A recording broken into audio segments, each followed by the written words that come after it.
Hi, my name is Dr. Aram Elias. I'm a board-certified dermatologist and I've been in practice for almost 20 years.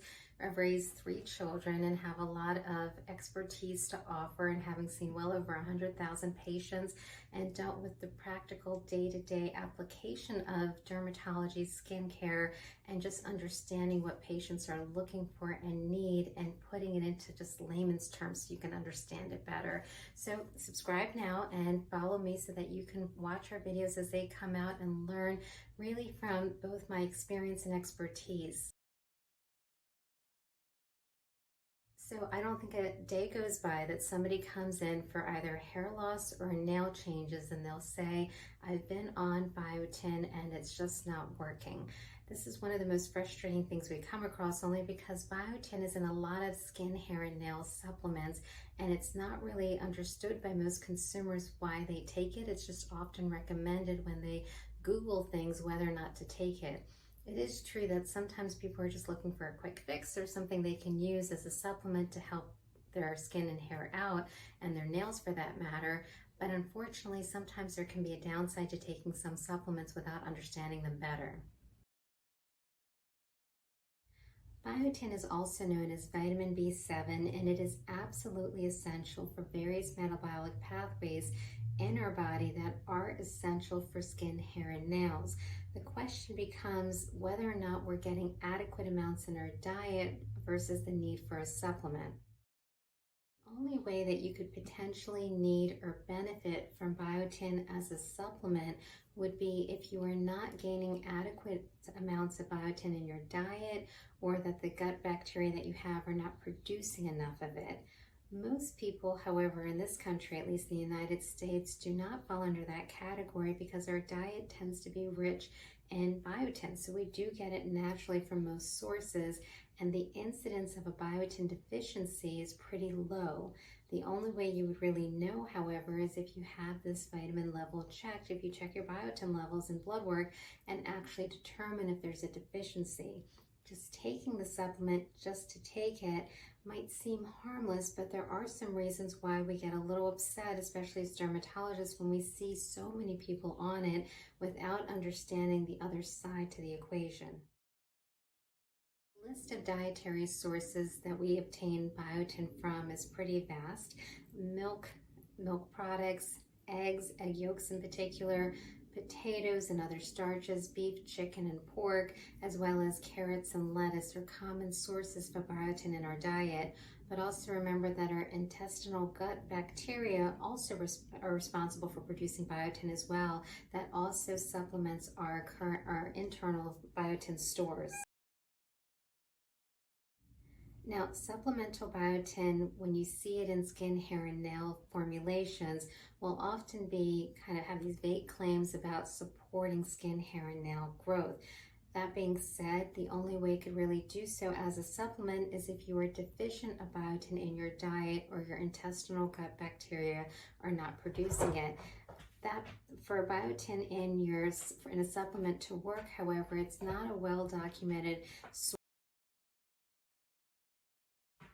Now, if you're not getting adequate amounts of biotin in your diet or your intestinal gut bacteria are not producing it, then sure, taking a supplement may help, or just complementing your diet with biotin from other sources. However, biotin deficiency is not a common cause of hair loss, so I do not tend to recommend it at baseline unless we've tested you to determine if that could be a potential benefit for you. So let's go over all of the possible ways that you could be biotin deficient, just so that you can solidify in your mind if it's a possibility for you. So there is an acquired biotin deficiency that can come from a variety of different reasons, generally speaking from poor absorption of biotin in your gut. So the first would be excess raw egg consumption. So if you eat a lot of raw eggs, there is avidin, A-V-I-D-I-N, in raw eggs, in the white of eggs, that can actually bind to biotin and make it harder for your gut to absorb it. So that's one possible cause. Certain medications, in particular valproic acid, can inhibit the absorption of biotin. Alcoholism, so alcoholics might actually have decreased absorption of biotin in their gut, so that could be another source as well. After gastric bypass surgery, again with less surface area to absorb biotin, there could be the potential source for a biotin deficiency. Malabsorption from different inflammatory bowel diseases could be a potential source, but of course we'd want to make sure we monitor blood work to verify this. Pregnancy, sometimes based on altered nutritional sort of need of during pregnancy, could actually drop your biotin levels too, as well as prolonged antibiotic use, because this could inhibit your gut bacteria's ability to produce the amount of biotin required. Now, if any of these states, acquired states, occurs, then there's a good chance that there are other manifestations of those deficiencies, because biotin would be not the only thing that you're inhibiting absorption of. There would be other nutrients as well in that equation. There are a couple of congenital reasons why somebody could be deficient in biotin: the holocarboxylase enzyme deficiency as well as biotinidase deficiency.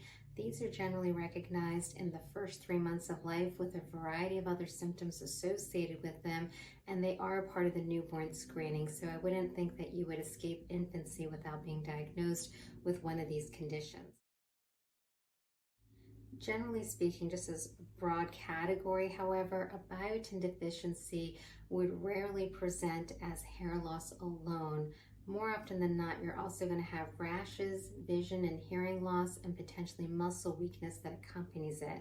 So if you do see a constellation of those findings, absolutely it's important not to just supplement, but actually to talk to your doctor first, to have that workup performed to find out if you're deficient, why you're deficient, and then how much of a supplement you should take. I prefer that you didn't just seek a supplement on your own without actually studying and evaluating the why. The actual recommended daily amount of biotin that you need to have consumed in your diet or otherwise would be 30 micrograms. That's 30. There isn't a general amount that's recommended by dermatologists to have in terms of supporting hair growth, because again, there's not a well-studied link between the two. However, just at baseline, the amount that you should be acquiring in your diet or through your intestinal gut producing it for you would be about 30 micrograms. So the FDA's warning issued back in 2017 with regards to biotin supplementation did not have to do with biotin's direct impact on our overall health, but an indirect issue that comes up during blood tests. So when you get your blood drawn for whatever it could be, you could be seeing your primary doctor for just routine annual screenings, or say, for example, you have tiredness, fatigue, and you're getting your thyroid function tests, you're getting your Lyme titers drawn. These things, when you actually get that blood drawn and the blood sample goes to the laboratory to get tested, laboratories, as a part of their assays, may have biotin as one of the elements in some of their testing. So what ends up happening is, if you have too much biotin in your blood work because you've been taking a supplement, it could inhibit or interfere with various laboratory assays, which can indirectly affect your blood work results. So say, for example, you're going to get your thyroid tested because you've been feeling really tired and you're wondering if it could be linked, and then your doctor tells you, well, it's probably not because your thyroid is normal, but you never actually thought about whether or not you were taking a supplement. There's a chance you're getting a false result, which doesn't reflect your actual state of your thyroid. That can be really frustrating, especially for so many of my patients that'll say, I have all these symptoms of various things, and then they get blood work and everything's fine. It's like a mixed bag. I know that we don't want to have abnormal blood work, but we also want to know what's wrong. I mean, we want to have answers. We want to figure out what's going on. And if you can't even trust your blood work because that biotin is present and can inhibit those assays, then you're not even getting a true reflection of your actual health at that time. Basically, biotin is used in various laboratory assays to bind to different proteins in your blood to assist in those assays. However, excess biotin can actually impact those results. The first category of tests that could be impacted by supplemental biotin would be tests for infectious diseases. The four in particular would be syphilis, hepatitis, rubella, and toxoplasmosis.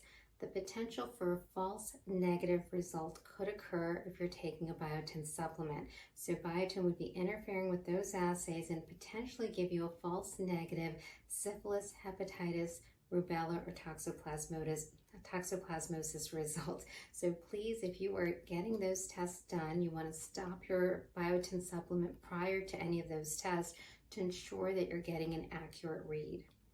The second category of tests that could be impacted by supplemental biotin would be thyroid hormone and various steroid hormones, which does include the sex hormones. So that would include things like cortisol, progesterone, testosterone, DHEA, and estradiol. There is the potential for a false interpretation of these results to either be high, low, or even abnormally normal. So you might actually be told that your results are normal when they're not. You could get abnormally false positive results or false negative results. So this one can go in any of the three directions. Now, the next category would be various vitamins in our bloodstream. So that would be vitamin B12 or folate. So if you're getting screened for vitamin B12 or folate, you can get false results that could actually misinterpret it as being falsely high, normal, or falsely low. Again, this is just not a true read of your actual vitamin B12 or folate state, because it can go in, again, one of those either high, low, or just normal direction when it may not be any of those three categories. Now, perhaps this last category is the one that's the most concerning, and from my understanding triggered the FDA warning, was that supplemental biotin can impact assays for your cardiac enzymes. So say, for example, you go to the hospital because you have chest pain, but you're also taking supplemental biotin and you haven't disclosed this, or you weren't able to disclose it given the circumstances, and blood work is drawn to determine if your cardiac enzymes are elevated. That would be things like troponin. The reality is that the supplemental biotin can actually affect this result, and that can affect a clinician's ability to diagnose the presence of a myocardial infarction or a heart attack. And this is particularly concerning because time is of the essence at this time, and if they don't know this information or they don't have access to a full picture of what your status of your blood is, then you might be sent home in chest pain, not realizing that those cardiac enzymes were actually elevated. Now, the reason why I think this is an absolutely essential message to convey to people is because in clinical practice, I see, thousands of patients a year, and I think the most frustrating aspect of the hair loss patient is that many times they've been experiencing hair loss for a window of time before they see me. They'll often say they will have Googled an answer, or they have asked a hairdresser or a family member or a friend, and they were advised to take a supplement for skin, hair, and nails. And oftentimes skin, hair, and nail supplements will have biotin in them. They will think, I've been taking biotin, and they'll even convey sometimes that they've already taken the supplements and nothing worked. A lot of times before they've even seen me, they may have seen their primary care doctor as well, who's already done some screening laboratory tests. And they'll say to me once they see me, well, I tried the biotin, all of my blood work was normal, so what else could it be? And in practice, think about it from my position when I say to you, well, I don't know if your blood work is normal because you were taking biotin at the time of the laboratory assays. And this could be giving you a false sense of normal when it may not be. It's not giving us an accurate picture of what you've been going through. But also remember, the stress of hair loss often leads to more hair loss. And so I always worry about how much this might have compounded the issue, because so many people can handle what they need to if they just know what they're going through, the diagnosis, and what needs to be done, and if there is a possibility of something that can be done.